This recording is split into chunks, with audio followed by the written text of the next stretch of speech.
අඩබේ.lk YouTube channel එකට ඔයාලව ආදරයෙන් පිළිගන්නවා. අද අපි ඔයාලට අරගෙන ආවේ ගොඩක් අඩුවට ගන්න පුළුවන් ඉඩමක් සමග නිවසක් පිළිබඳව තමයි. ඉතින් මේ නිවස පිහිටලා තියෙන්නේ කම්පහ. මේ නිවසේ නිදන කාමර 3ක් තියෙනවා. සාලයක් තියෙනවා, මුළු තැන්ගෙවල් 2ක් තියෙනවා.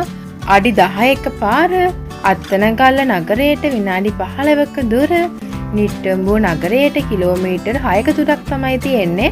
ඉතින් මේ ඉඩමේ කොස් පුවක් අඹ දූරියන් ගස් 7ක් රබල් ගස් 50කින් සමන්විත ඉඩමක් තමයි. ඉතින් මුළු ඉඩමම පර්චේස් 78ක් තමයි තියෙන්නේ. ඉතින් මිල ලක්ෂ 75යි. ඉතින් ඔයාලට ඉඩම සමග නිවස පරීක්ෂා කරලා මිල ගණන් සාකච්ඡා කරගන්නත් පුළුවන්. ඉතින් වැඩිදුර විස්තර දැනගන්න පාත දක්වන දුරකථන අංකයට ඇමතුමක් ලබා දීලා වැඩිදුර විස්තර දැනගන්නත් පුළුවන්. එහෙනම් අපි මේ වගේම තවත් වීඩියෝ එකකින් හම්බෙමු. මතක ඇතිව අපිව subscribe කරලා තියාගන්න.